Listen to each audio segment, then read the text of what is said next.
Hello friends, welcome to my channel. இன்றைக்கி நம்ம சேனலில் சூப்பரான கார சட்னி எப்படி செய்யலாம் தான் பார்க்க போகிறோம். வாங்க பார்க்கலாம். இப்போது ஒரு பேனில் 2 டேபிள் ஸ்பூன் ஆயில் விட்டுக்கலாம்.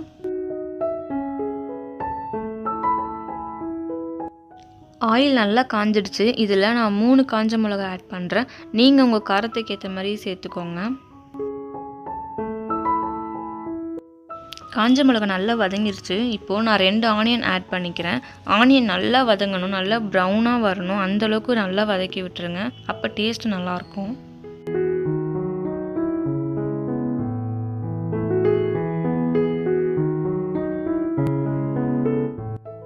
இப்போது வெங்காயம் நல்லா வதங்கிருச்சு. இதில் நான் 3 தக்காளி ஆட் பண்ணிக்கிறேன். 3 தக்காளியும் மீடியம் சைஸ் இருக்கிறது தான் நான் சேர்த்துக்கிறேன். உங்கள்கிட்ட சின்ன சைஸாக இருந்துச்சுன்னா நீங்கள் 4 தக்காளி கூட ஆட் பண்ணிக்கோங்க, ஒன்றும் ப்ராப்ளம் கிடையாது.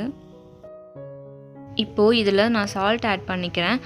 சட்னிக்கு தேவையான சால்ட் இப்போவே ஆட் பண்ணிக்கோங்க.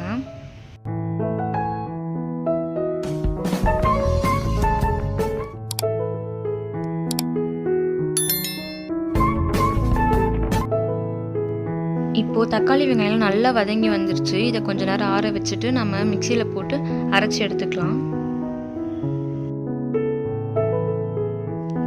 அவ்வளோதாங்க, சட்னி சூப்பராக ரெடி ஆகிடுச்சு. இந்த சட்னி கூட தோசை இட்லியும் வச்சு சாப்பிட்டிங்கன்னா அவ்வளோ டேஸ்ட்டாக இருக்கும். நெக்ஸ்ட் டைம் இந்த சட்னிக்காகவே இட்லியும் தோசையும் உங்கள் வீட்டில் கேட்டுகிட்டே இருப்பாங்க. எத்தனை சாப்பிட்றோன்றது கணக்கே தெரியாது, அந்தளவுக்கு டேஸ்ட்டாக இருக்கும். இது உங்கள் வீட்டில் ட்ரை பண்ணி பார்த்துட்டு எப்படி இருந்துச்சுன்னு கண்டிப்பாக கமெண்ட் பாக்ஸில் கமெண்ட் பண்ணுங்கள். இந்த வீடியோ உங்களுக்கு பிடிச்சிருந்துச்சுன்னா லைக்